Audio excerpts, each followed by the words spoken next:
Yes, so hello everyone, Hitesh here, and today we're gonna talk about your most awaited web series called Moon Knight. इसका season 1 का first episode already मैंने काफी अच्छी तरीके से explain करके इस चैनल पर अपलोड कर रखा है। अगर आपने उस वीडियो को नहीं देखा तो इस वीडियो के डिस्क्रिप्शन में आपको उस वीडियो का लिंक मिल जाएगा, वहां से जाकर आप उसे चेकआउट कर सकते हैं। एंड आई नो दैट कि इस वीडियो को लाने में मैं 2 वीक्स यानी कि कह सकता हूँ कि 2 हफ्ते लेट हो चुका हूँ, लेकिन उसके पीछे कुछ जेन्युइन रीजंस थे। अगेन हितेश नागर मेन चैनल पर RRR और KGF 2 को लेकर स्ट्राइक्स बनी थी, और अगर मेन चैनल गया तो उससे रिलेटेड बाकी चैनल्स भी चले जाते, तो उन्हीं सभी को सॉर्ट आउट करने के चक्कर में थोड़ा सा टाइम लग गया। लेकिन the good news is that कि the strike is gone. So finally again full जोश, फुल एनर्जी और साथ ही all mythological plus deep hidden points को लेकर आ चुका है आपका brother Hitesh Nagar. So now without wasting time चलिए आते हैं इस कहानी की मेन स्टोरी लाइन की तरफ, जिसकी शुरुआत में हम स्टीवन ग्रांट को नींद से जागा देख पाते हैं, जिसके पैर इस वक्त पलंग से बंधे बेल्ट से जकड़े हुए थे। जागकर वो अपने आप को कांच में देखता है और अपनी दूसरी शख्सियत से बात करता है। स्टीवन को अभी भी यही लग रहा था कि उसकी दूसरी शख्सियत यानी कि मार्क अभी भी उसके साथ बात कर रहा है। पिछली रात बीते हादसे की वजह से स्टीवन काफी ज्यादा परेशान था।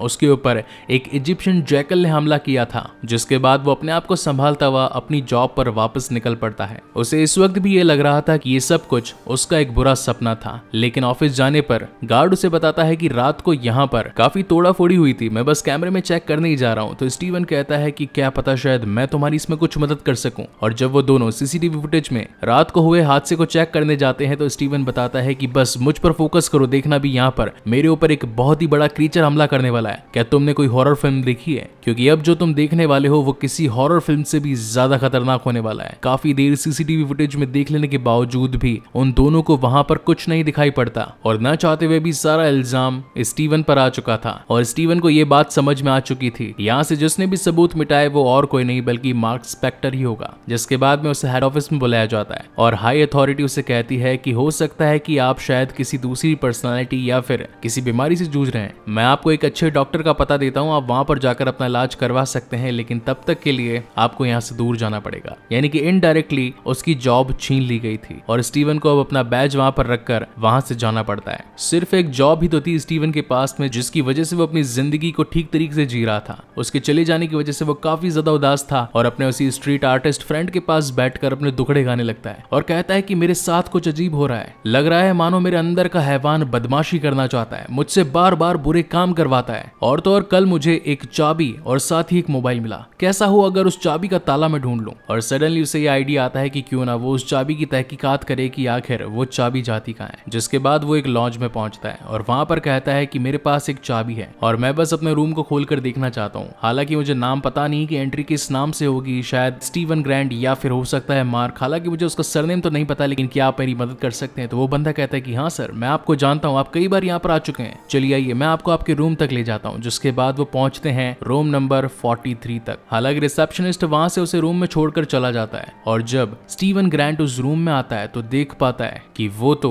मार्क स्पेक्टर का एक छोटा सा हिडन हाइडआउट था, जिसके बारे में किसी को कोई खबर नहीं थी। वहां पर एक छोटा सा बैग पड़ा था जिसके अंदर काफी सारे पैसे, ओरिजिनल मार्क स्पेक्टर का पासपोर्ट और साथ ही वही गोल्डन स्कैरब, जो कि बेसिकली एक कंपास की तरह काम कर रहा था। और ये कंपास इंडिकेशन दे रहा था आमिट की मूर्ति तक जाने के ठिकाने तक। मीनवाइल यहाँ पर मार्क स्पेक्टर मिरर में खड़े होकर उसे इंडिकेशंस देने लगता है और उसे कहता है कि अपनी बॉडी को मुझे सौंप दो स्टीवन, क्योंकि यहाँ से आगे और भी खतरा आने वाला है और मैं नहीं चाहता कि तुम मेरे किसी भी काम में अड़ंगा डालो, इसलिए चुपचाप उस पलंग पर सो जाओ और एक गहरी नींद लो। मगर इस बार स्टीवन उसका सामना करता है, उसे कहता है कि मैं अब अपना शरीर तुम्हें नहीं सौंपूंगा, तुमने मेरी जिंदगी बर्बाद करके रख दी, मेरी एक ही डेट थी उस पर जाने नहीं दिया, मेरी एक ही जॉब थी वो तक तुमने मुझसे छीन ली, मानो मेरी जिंदगी का कोई वजूद ही ना हो। लेकिन अब मैं तुम्हें अपना शरीर वापस नहीं देने वाला, और जहां तक रही तुम्हारी काली करतूतों की बात तो वो मैं जाकर पुलिस को बताने वाला हूँ और ये बैग उन्हें सौंपने वाला हूँ। जैसे स्टीवन उस बैग को लेकर वहां से भागने लगता है कि तभी वहां की लाइट्स ऑन ऑफ होना स्टार्ट हो जाती है और वहां पर एंट्री होती है द मून गॉड खोंशू की। स्टीवन उसे देखकर भागने लगता है, इतनी जान बचाने की कोशिश करता है, लेकिन खोंशू को तो डराने की पुरानी आदत जो थी। जिसके बाद स्टीवन वहां से भागता भागता उस होटल से बाहर निकल जाता है। तभी उसकी मुलाकात लाइला से होती है, तो वो उससे पूछता है कि आखिर तुम यहाँ तक कैसे आई। तो लाइला कहती है कि तुमसे बड़ा बेवकूफ तो मैं मैंने आज तक नहीं देखा। आखिर मैं तुम्हारे फोन को ट्रैक करके तो यहाँ तक पहुंचूंगी, और वैसे तुम थे कहाँ पर इतने टाइम से? मैं कब से तुम्हें ढूंढ रही थी। इस वक्त स्टीवन काफी डरा हुआ था, तो वो अपने ही लहजे में बात कर रहा था, जबकि लैला उसे कह रही थी कि आखिर तुम्हारे बात करने के तरीके को क्या हो गया है, इस तरह से क्यों बात कर रहे हो जैसे कि कोई मिमियाती बिल्ली हो। आखिर मैं तुम्हारी वाइफ हूँ, कम से कम मुझसे तो ठीक से बात करो। ये सुनकर स्टीवन हिल जाता है और कहता है कि मैं कुछ समझ नहीं पा रहा हूँ, क्या तो प्लीज मुझे मेरे अपार्टमेंट तक ले जा सकती हो। जिसके बाद ये दोनों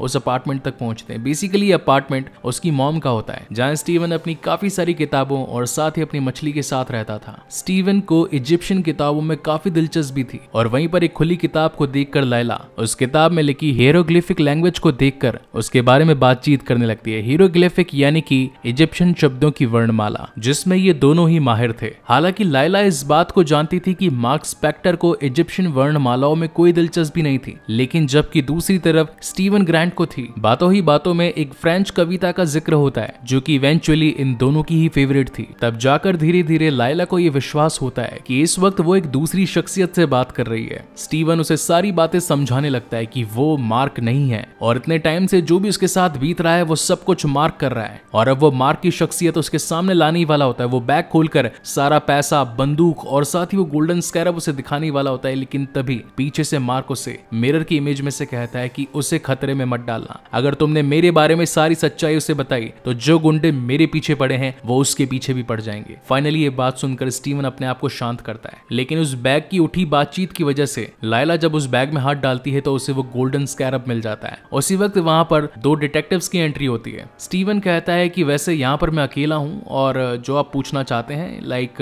म्यूजियम में जो भी कुछ बीता और जो वो टॉयलेट टूट गया था उसकी वजह से मैं माफी मांगता हूँ, लेकिन पुलिस इन्वेस्टिगेशन की कोई जरूरत नहीं है। मेरी डायरेक्टर से बात हो चुकी है, लेकिन डिटेक्टिव्स को तो उसके घर में आकर चेक करना था कि आखिर सीसीटीवी फुटेज में ऐसा क्या था जिसे देखकर वो भाग रहा था। और तभी चेकिंग के दौरान लैला अपने आप को छिपाने के लिए खिड़की के बाहर पहुंच जाती है। वहीं दूसरी तरफ उस जिम बैग में उन्हें मार्क स्पेक्टर का पासपोर्ट मिलता है, और अब नकली आइडेंटिटी प्लस काफी सारे पैसों को घर में छिपा कर रखने के जुर्म में उसे पुलिस स्टेशन ले जाया जा रहा होता है। वहीं रास्ते में ये दोनों डिटेक्टिव्स आपस में बातें करते हैं कि मार्क कितना खतरनाक है। इजिप्ट में उसने काफी लोगों की जानें ली और ढेर सारी कीमती चीजों की चोरी करके वहां से भाग गया। स्टीवन ये सब कुछ सुनकर हैरान था, क्योंकि उसे तो इन सभी चीजों के बारे में कुछ नहीं पता था। तभी थोड़ी दूर जाकर वो गाड़ी रुक जाती है, और यहाँ पर हमें पता चलता है कि वो दोनों डिटेक्टिव्स किसी और के लिए नहीं बल्कि आर्थर हैरो के कल्ट रिचुअल्स के ही बंदे थे। जिसके बाद वहां पर आर्थर भी आ जाता है और उसे अपने साथ लेकर जाने लगता है। स्टीवन वहां से भागना तो चाहता था, लेकिन वहां पर हैरो के काफी सारे लोग खड़े थे जो कि अलग अलग भाषाओं में बात कर रहे थे, जैसे कि मैंड्रिन, फ्रेंच और Spanish. Well, for your kind information I just wanted to tell you that I am also a French, Spanish और मैंड्रिन लैंग्वेज एक्सपर्ट। यूट्यूब तो सिर्फ एक बहाना था आपको मेरी दिल की बात जो बताना था। Well, coming back to the main story, यहाँ पर आर्थर उसे कहता है कि तुम जिस सिचुएशन से गुजर रहे हो, एक वक्त था जब मैं भी उसी सिचुएशन से गुजर रहा था। हर वक्त दिमाग में एक दूसरी शख्सियत की बातें घूमते रहना, बार बार किसी के खौफ में दबी जिंदगी को जीना, हर रोज उठने पर एक अलग ही किस्म की थकान महसूस होना, ये सब कुछ मेरे साथ हो चुका है। तो स्टीवन इसके पीछे का रीजन पूछता है, तो हैरो से बताता है कि तुम इस वक्त खोंचू के खादिम हो, तुमसे पहले मैं हुआ करता था। मीनवाइल यहाँ पर खोंचू पीछे से स्टीवन को ये इंस्ट्रक्शन दे रहा था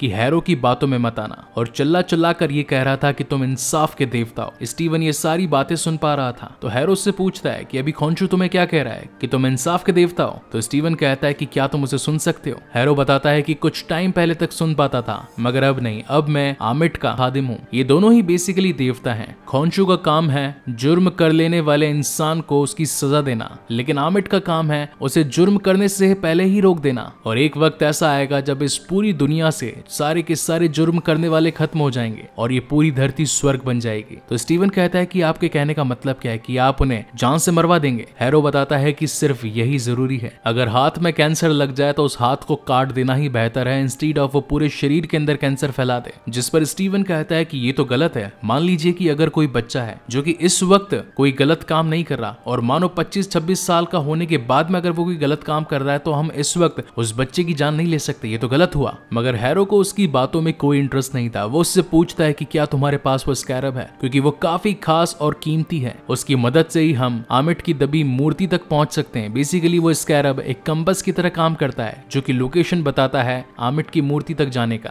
पुराने देवी देवताओं ने उसे दफना दिया एक मूर्ति बनाकर, जो कि इस पूरी दुनिया में अमन और शांति ला सकती थी, मगर मैं उसे वापस वापस लाऊंगा, इसीलिए वो स्कैरब मुझे दे दो। लेकिन तब स्टीवन कहता है कि वो तो मेरे पास है ही नहीं। तभी वहां पर उसके सारे आदमी आकर उसे पकड़ने की कोशिश करते हैं, लेकिन तभी वहां पर लायला पहुंच जाती है और कहती है कि वो स्कैरब मेरे पास है, अगर दम है तो मुझसे आकर ले लो। यहाँ पर उन सभी के बीच में भागम भाग शुरू हो जाती है और अब ना चाहते हुए भी हैरो को आमिट की शक्ति का एक छोटा सा अंश यूज करना पड़ता है और वो अपनी उस छड़ी से जादू टोना करके इजिप्शियन जैकॉल को बुला लेता है, जो कि उसने लास्ट टाइम भी बुलाया था। ये दोनों ही अपनी जान बचाने के लिए ऊपर के तहखाने में छिप जाते हैं और यहाँ पर स्टीवन ये सोच में पड़ जाता है कि आखिर वो सुने किसकी, क्योंकि बार बार मार्क उसे अपना शरीर उसे सौंप देने के बारे में कह रहा था और लायला भी बार बार यही चीज रिपीट कर रही थी कि अपना सूट पहनो, अपना सूट पहनो। लेकिन स्टीवन इस बात को जानता था कि अगर उसने अपना शरीर मार्क को सौंप दिया तो वो अगेन खून खराबे पर उतर आएगा, इसलिए वो अपना शरीर मार्क को नहीं सौंपता। इसी बीच वहां पर वही इजिप्शियन जैकॉल पहुंच जाता है और अब स्टीवन के पास में और कोई दूसरा रास्ता नहीं था, इसलिए वो अपने सूट को खुद ही समन करने के बारे में सोचता है और तभी जमीन पर गिरने से पहले उसके पास में एक सूट आ जाता है। लेकिन इस वक्त वो खोंशू के देवालय का पवित्र कवच नहीं था, बल्कि एक दूसरा ही सूट था जिसे कहा जाता है नाइट सूट। बेसिकली एक 3 पीस टैक्सीडो सूट था जो कि दिखने में काफी कूल था। ये सूट मेरे थंबनेल से भी काफी ज्यादा मैच करता है और सबसे बढ़िया बात तो यह है कि अब दो शख्सियत के बीच में 2 सूट्स डिफाइन हो चुके थे, यानी कि मार्क स्पेक्टर जो कि ज्यादा खूंखार, हर चीज को तगड़े वे में लेने वाला, उसका सूट थोड़ा सा मम्मी टाइप विथ कैप था, जबकि यहाँ दूसरी तरफ स्टीवन ग्रांट एक लो प्रोफाइल, कम दिमाग और थोड़ा भोंदू इंसान जिसकी हर वक्त खतरे से फटती थी, उसके पास में उसका भी एक सूट आ चुका था और साथ ही लड़ने के लिए 2 डांडिया भी। उसे इस वक्त अभी उन दोनों डांडियों का मतलब नहीं पता था कि ये किस काम में आते हैं। मार्क उसे बार बार कहता है कि तुम इस इजिप्शियन जैकॉल को नहीं संभाल पाओगे, मुझे इस शरीर में आने दो और हमारी मदद करने दो। लेकिन अपनी पूरी हिम्मत को जुटाकर स्टीवन उसे एक जोरदार घूंसा मारता है। इसी बीच यहाँ पर लायला भी पहुंच जाती है उसकी मदद करने के लिए, मगर वो जैकॉल उन दोनों पर ही भारी पड़ रहा होता है और स्टीवन को तो उठा उठा कर फेंक रहा होता है। तभी एक बस से जाकर वो टकरा जाता है। अब यहाँ पर एक ईस्टर एग है JRC बस को लेकर। ये JRC का लोगो हमने falcon and the winter soldier में भी देखा था और उस सीरीज का इस सीरीज से काफी बड़ा ताल्लुक है जो कि इसके 3rd एपिसोड में रिवील होगा, वो मैं आपको आगे बताऊंगा। लेकिन हाँ, इतना बता दूं कि वो और ये सीरीज दोनों एक ही यूनिवर्स में चल रहे हैं और अब वक्त आ चुका था उस जैकॉल को संभालने के लिए मार्क की शख्सियत को लाने का, जिसके बाद वो मार्क आकर अपने आप को मून नाइट में बदल लेता है और जैकॉल को अपने पीछे पीछे भगाने लगता है और काफी दूर तक भागने के बाद में एक ऊंची मीनार के नुकीले हिस्से से मून नाइट उस जैकॉल को जान से मार देता है। लेकिन जब वो वापस से अपने नॉर्मल सूट में आता है तो स्टीवन उससे बात करने लगता है और कहता है कि अच्छा, कांच के पीछे रहकर ऐसा लगता है क्या? तो मार्क उसे बताता है कि तुम सुन और समझ सब कुछ सकते हो लेकिन कर कुछ नहीं सकते। शरीर का इस्तेमाल सिर्फ वो कर सकता है जिसके कब्जे में इस वक्त वो हो। ये सब कुछ डिपेंड करता है सामने वाले की मदद के। जब मैं चाहूंगा तभी तुम मेरे अंदर आ पाओगे या फिर जब तुम चाहोगे तभी मैं तुम्हारा शरीर ले पाऊंगा। हम दोनों ही एक इंसान हैं और खोंशू के खादिम हैं। खोंशू ने हमें चूज किया है इंसाफ की रक्षा के लिए। स्टीवन उसे कहता है कि मुझे इन बातों से कोई मतलब नहीं है, तुम मुझे बस मेरा शरीर वापस दे दो और यहाँ से चले जाओ। तो मार्क उसे कहता है कि मुझे एक वादा पूरा करना है जो कि मैंने खोंशू के साथ किया है। जैसे ही वादा पूरा हो जाएगा मैं यहाँ से निकल जाऊंगा। और जब वो अपनी जेब में चेक करता है तब उसे पता चलता है कि जब वो ऊपर से कूदा था तो वो स्कैरब वहीं जमीन पर गिर गया था और अब उस स्कैरब को लेने के लिए हैरो वहां पर पहुंच चुका था और जिस आदमी के हाथ में वो स्कैरब था वो उसे अच्छे कपड़े और खाने का वादा देकर स्कैरब लेकर उसी की ही जान ले लेता है और वहां से निकल जाता है क्योंकि स्कैरब ने उसे इंडिकेशन दिया था इजिप्ट का। यहाँ पर खोंशू आकर मार्क से बातें करने लगता है और उसे बताता है कि तुम्हारी बेवकूफी की वजह से वो स्कैरब अब हैरो लेकर भाग चुका है। हमें जितना जल्दी हो सके उससे पहले इजिप्ट पहुंचकर होने वाले हादसों को रोकना होगा, नहीं तो इस दुनिया पर इतना बड़ा कहर आएगा कि कोई भी उसे रोक नहीं पाएगा। जिसके बाद सीन डायरेक्टली शिफ्ट हो जाता है इजिप्ट में और एक यल्ला हबीबी थीम सॉन्ग पर एक बेहतरीन नजारे को दिखाते के साथ साथ ये एपिसोड यहीं पर खत्म होता है। सो फाइनली क्या होगा इसके नेक्स्ट एपिसोड में? क्या स्टीवन उस स्कैरब को पाकर आमिट के कहर से इस दुनिया को बचा लेगा या फिर आर्थर हैरो अपने मंसूबों में कामयाब हो जाएगा? तो इन सभी बातों को जानने के लिए बने रहिए मेरे साथ क्योंकि इसका नेक्स्ट एपिसोड मैं जल्दी ही अपलोड करने वाला हूँ। सो तब तक के लिए keep watching and stay safe. मिलते हैं अगले वीडियो में।